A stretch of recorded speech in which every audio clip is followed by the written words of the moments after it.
Hello, hello. Today we are talking about why your organization, whether it is small or large, needs a fundraising plan. My name is Maria Rio, and I'm a fundraising expert with over 10 years of experience. And I'm on a mission to make sure that EDs get more funding with less stress. So let's jump in with some must knows about fundraising plans. So, a fundraising plan has 1 to 3 overarching goals.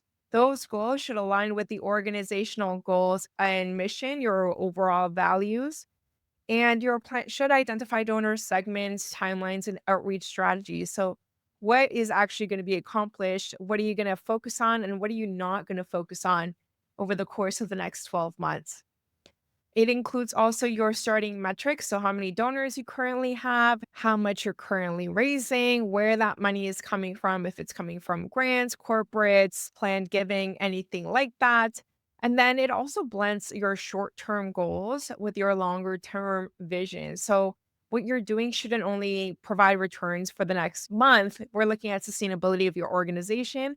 It should be delivering value that you build on year over year. So, that cumulative impact should be a thread within your fundraising strategy. Some practical uses of a fundraising strategy are to help everyone understand their own role in fundraising. So, whether that's a board member, a volunteer, a staff person, or another donor, what is their role in helping achieve this mission? Another goal is to reach your ideal donors. So, know where they hang out, know who are the people who care, and know how you can tap into those connections in those spaces. Another really helpful use is helping write job descriptions for staff and volunteers and to do resource allocation that makes sense, that is data driven. And that can help you a lot. It can help you with scheduling. So, not having three fundraising events in 2 consecutive months, for example. I can help you with evaluation. Is this fundraiser meeting their goals? Are they reaching out to as many people as you would like them to? And it could also help you make data driven decisions around capacity. Do we need another fundraiser? Is this person managing too much? So, making sure that you're able to retain your fundraiser as well. So, a plan is the recipe that ensures that all the ingredients work together, right? So, that it all goes with your mission. As the recipe gets more complex, so do the inputs and outputs. So, this might seem a little bit juvenile, but it's just the easiest way to get it across, right? Juice plus cereal. That's not how most people eat cereal, right? Milk plus cereal, that's the right recipe. That's what you want to focus on, right? So we might have a few options of what we want to add to the cereal to make this meal happen, but picking the right combination for your specific organization will have huge impacts. So, just some key points for your success. Fundraising without a plan can really lead to burnout and to donor confusion. So, having a strategy in place will help you really focus on your best opportunities for return on investment. Our second key point is good plans are flexible and they're updated regularly. These are living, breathing documents. They don't sit on the shelf collecting dust. They should be something that you reference maybe once a week. If not that, at least once a month, right? So, it's not something that you set to the side, but you look at it very often. Your plan should not only help you say yes to things, but it should also help you say no to other things, right? So if your board chair comes to you and says, I'm going to throw a gala, you can look at your plan and say, that's not in the plan. We're not doing events this year, right? Maybe you keep it in your back pocket for your parking lot ideas for next year or the year after if it makes sense and it's your highest return on investment opportunity. But if not, then you want to focus on your strategy and on your plan because that's what you now have budgeted staff capacity for, what you budgeted money for, and what you determined was the best opportunities for you at the beginning of the plan creation, right? Every organization needs a fundraising plan. So whether you're raising 500,000 or 5 million, you really want to make sure that you're doing so in a way that is not reactive, but capitalizes on the best opportunities that you have and addresses any weaknesses and threats that you might be facing as an organization. So if you're too dependent on one source of revenue, this can help you address that. As a consultant, I'm telling you, you don't need a consultant to start creating a fundraising plan. You just need commitment, you need some time, and you need to do a little bit of strategy, but you don't need a consultant. You can do it alone. But yes, fundraising plans are fundamental for your success. Why are they so essential? Because not only do they impact your fund, which is already huge, but they impact donor stewardship, strategic planning, staffing, capacity, sustainability, even board engagement. Now, if this is your first time creating a fundraising plan, you might be wondering, where do I start? How long should a fundraising plan cover? Is it a year? Is it 5 years? Who should be involved in creating it? What tools and templates do I need? And what if our goals change, right? So let's address some of those things. How to create a fundraising plan in 3 easy steps. My goal is to make it as easy for nonprofit executives to raise as much money without the stress, right? 3 easy steps to create your fundraising plan. So, number one is pick 1 to 2 overarching goals. I'll tell you how to choose those later on, but just 1 to 2, maximum 3 if you have a good amount of capacity. Set goals that make sense is step two. So, financial goals that make sense for where your organization is at and for the money that has come in over the last 3 years. Step three is involving your people. How is your broader organization engaged in the development of the plan? Do they get to have a say in it? If they do, they're more likely to be bought in. So let's talk about how you pick these 1 to 2 overarching goals. Step one is doing a SWOT analysis of your organization. SWOT stands for strengths, weaknesses, opportunities, and threats. You'll be able to do this by two main ways. The first one is looking at the past, what has worked for your organization before, what has not, and making informed decisions on that. So if something has worked, maybe you double down on it. If it hasn't worked, maybe you see if there's an opportunity to make it work or you ditch it. So review all your fundraising materials, your website, your social media, your donor warm up sequence, any funnels that you have, any events that you might be throwing, and see what is working and not working about every single one of those things. And then the next part would be involving 6 to 12 people. So you're going to involve 6 to 12 people for around half an hour each, and you're going to ask them these questions. So you'll sit them down and you say, what is your story in nonprofit as a whole? So have they worked in nonprofit before? Have they been on a board before? Have they donated before? We're looking to understand the why of people being involved at this organization because this why will help us attract people with similar values. And if you want to learn a little bit more about discovering a why and the purpose of that, I would really encourage watching the Golden Circle video by Simon Sinek because he really explains how we make emotional decisions and how important that why is. So, this is a question that I always ask. Why do you work here? Why do you donate here? Why do you volunteer here? What about the organization or mission speaks to you? Something I like to ask as well is what else are you passionate about?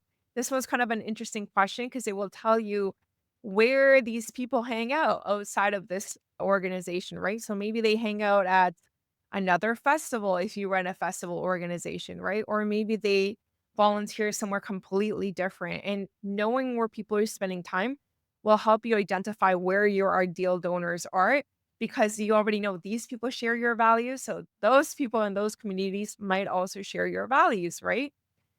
If our organization went away, what would the world lose? So now we're really talking about that impact. So, what is the unique value proposition of this organization? And how do people say that to you? So, even specific words that they use, you might want to repeat in your solicitation or stewardship just to make sure that you're attracting the people who have been attracted to the organization so far. The other questions revolved around fundraising, but since most people that you'll be chatting with don't speak fundraising, they're not fundraisers, it's written in a way where it's very easy for them to understand the question. So I'll say, hey, fundraising isn't just about making an ask, it's also about storytelling, sharing impact, deepening relationships, and like, bringing people along with what we do. How do you think we do that? Do you think we do that well or not so well? What do you think we're really good at in fundraising and communications? And what do you think we could improve? And those answers are really helpful in understanding how people are feeling, right? So now you have the basis of your SWOT and you're going to create your 1 to 2 goals that make the most sense. But wait, I want you to take a break because we also want to talk about how to set financial goals. That will also be a key part of your strategy. And if you're like me, you might have already bumped into this in the past where clients or past bosses have done things like this, a 40% increase year over year with no strategy, right? So it's kind of based on vibes, based on a number picked out of thin air. But what we really want is to make sure that these are making sense and they're based on strategy, right? So, this example, 40% year over year increase is they had hired more people and needed money. So, the expenses led the creation of the budget, not the revenue, which I think is a very big mistake for small nonprofits. Another one, there's a 30% increase year over year. Why? The CD was new to the world. They had no fundraising support, and no one advised them that it was a bad idea, that it was not a very realistic goal. And then for me personally, when I've talked to a board and they said, hey, 30% is not a very realistic goal, they didn't listen and still set it at 30%. So, what is a good year over year increase? So, this one's a little bit hard to answer without digging into your data, but just as a general rule of thumb, you want to use these numbers, right? So, 5 to 10% is you have a really good fundraising system already set up and you're deepening those relationships. You have people who support your fundraising, and now you can move them to make a bigger gift, right? That is your 5 to 10 status quo increase, right? 10 to 15, maybe you have an additional initiative or you have another gift that you know is already coming in or different donor engagement strategies. 15 to 20%. This is like maybe you're hiring an extra team member, you're adding more capacity, or you're trying a completely new strategy that you know will be successful. 25%, this one is very aggressive. So I would not usually recommend 25% as your goal unless you're hiring like 3 to 4 fundraisers at once. So really thinking through where you are realistically on this group of 5 to 25% will help you set smarter goals for your organization. And then just one more thing, look into where your revenue is coming from and divide it by portfolio. Because if in the past few years you had these like huge bequests, like $1 million bequests, right? Is that a realistic expectation to think that this year you'll grow your bequest revenue by 5 to 10%? And I think if you're a fundraiser, you know the answer is no. But if you're not, you really need to listen to your fundraiser and try to get those nuggets of information into your plan. So now you know what are the goals, right? We have the goals. Now we need to break it down a little bit further into actionable tasks. So I'm going to share an example of a fundraising plan that I've done for a client that kind of breaks down what you should include in your fundraising plan to be successful. As I said, I am a consultant, so don't worry if yours doesn't look this fancy, doesn't have to look anything like this. It could just be bullet point form and keep it easy for yourself. Just have it somewhere written down on paper so you can lead the strategy. So I got my cover page, my contents, and the executive summary. So the executive summary is for your board. They might not read the rest. The plan can be quite long. So just a really high level overview of what are the 2 to 3 things that you're going to be focusing on. For this client, it was diversifying fundraising beyond their annual event, improving donor stewardship and financial and organizational stability, right? So I do a breakdown of their financials, seeing if there's any unreasonable things that I should be looking at. So, for example, if one year you have the run raise 80% and then the next year it's 2%, that might be a really alarming thing. But this helps you get a visual so you can develop the rest of your strategy, right? This SWOT analysis is created, as I said, through the interviews and through reviewing documents. So just having it up front here lets you know later on down the line, if you're a year into your fundraising plan, that, oh, these were the realities that we were facing at the time where we created the plan. So as your reality changes or opportunities show up, you'll be able to identify and pivot. Okay, goals and objectives. So as I said, 1 to 3 goals, right? This organization has 3 goals, and each goal will actually have some objectives. So you'll be able to see, hey, did we complete our goal? So this is another kind of metric that is not numbers based, but it should definitely be tracked. How many of your objectives you're able to meet? So make the objectives very measurable, they make sense, and they're achievable by your current capacity. So don't make them like, if we hire 3 people, blah, blah, blah, right? Like it should be, this is when we plan to hire people, and then we'll revisit the plan then, right? And then here's a breakdown, right? So here's what we need to be doing. Here's how we know is a problem. Here's how we can address it. Another thing that you'll want your plan to include is not only the tactics of how you're going to be doing the fundraising and meeting those objectives, but also how you plan to steward your various audiences. So identifying who those audiences are. You're not talking to the general public, right? You're talking to a very specific subsection of people who share the why of the people that you interviewed, right? So you're not just approaching every single person, you're finding those people where they hang out online or offline. So that's what we're doing here, right? So we have individual donors. Who are our individual donors? Where are they coming from? Peer to peer fundraisers, recipients, corporate sponsors, grant funders and foundations, and volunteers, right? So our different audiences. And then here I have our stewardship chart. This one is really interesting and really good because it gives the organization a one pager that like the ED can then print and have right beside you on the wall, right? Oh, this person is a one time donor. My CRM is letting me know they just signed up. What am I supposed to do? So you can just quickly reference this chart and move ahead with stewarding that relationship. So, just as a heads up, this is where most organizations get stuck. They'll hire a consultant, they'll do this in house, and they have their beautiful fundraising plan, but then it sits on a shelf, right? And I don't want that to happen to you. So, we'll talk about how we operationalize the plan. So, how do you operationalize it? Let me show you. This is how I turn those 12-month goals into bite sized pieces that I can actually chew. So this is my work plan for the year, right? And I'll have this for every single organization that I work with. And it's broken up by month. So you can see what those goals are. Remember those 2 to 3 overarching goals? This is what they look like in actuality. So that's done as a deep dive in the plan. But here is the actual bits and bolts of it, right? So for example, we'll have create a story bank of 8 to 12 stories. And that happens once a year, and that happens in March. Who is the lead? And then the status, complete in progress, pause, outstanding, redundant, right? So you can go step by step. And also, what's really interesting about this format is that remember, this has to be a living, breathing document. So you can actually move things around from one month to the next, right? So if you thought you were going to have a new website by June and it actually is done by October, maybe some of the CRM integrations need to happen in January, right? So it gives you a lot of flexibility in how you move forward, but it also makes it a lot easier for people to understand where you're headed and what their role is. So thank you calls to donors, that's going to be the board, right? The fundraising committee. So it gives everyone the opportunity to work off of one live document. Another thing that I like about this format is that you can add your story bank right here. So you can make it very accessible. So my interviewee for this example will be myself, right? Maria Rio. Topic. So what is the overarching thing that this interview demonstrates as impact? Your name, the link to the Otter AI transcription, right? So where we asked all those questions of what the impact was in relation to the organization, we're going to link right here so we can use as many of Maria's wording when we're telling that story. When did we do the interview? What kind of notes? Any additional things? Like doesn't want to be identified, right? Wants to go by anonymous.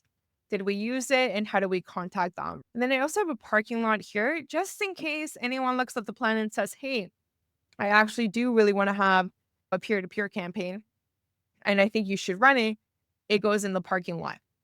If it's not your highest return on investment opportunity, you don't have to do it right now. You can do it later if it fits at a future point. And also, if you're tired of throwing spaghetti at the wall, I'm going to put a link in the description. You can click on it if you want. It's basically a video telling you how my company can help solve this problem for you. No pressure, but it's there if you need it. And, what matters most to me is that you're getting value from this video and you're able to create your own fundraising plan in a way that aligns with your mission and vision. So let's talk about this example, this story. Out on Screen had been working without a director of development or fundraising strategy for many months before we started working with them. They had a limited budget, limited capacity, and their fundraisers were spending time working on things that were in their most fruitful opportunities. Their ED was on the brink of burnout, writing a whole bunch of grants, and wasn't actually able to spend a lot of time doing face to face interactions with people unless he wanted to work extra hours.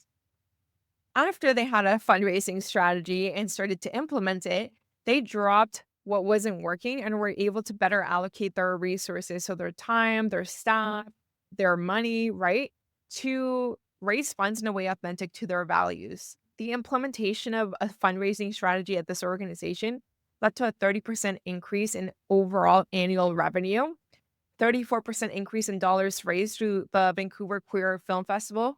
Overall donor base grew by 27%, and Giving Tuesday results jumped 161%. So it was a very effective thing that happened at this organization. And yeah, that's what happens when you have a strategy. So I hope that you yourself are going to start working on your fundraising strategy. If it's your first time, don't worry. There's always enough information to go off of. If you need to start building on the basics, make that one of your overarching goals. Set up your CRM, set up your EMS, follow this channel for additional tips. And if you're struggling to get donors or donations, feel free to click that link in the description. No pressure either way. If you want to get more content like this, tell the algorithm that you love really good fundraising tips. Make sure to like, comment, or subscribe, and I'll see you here soon.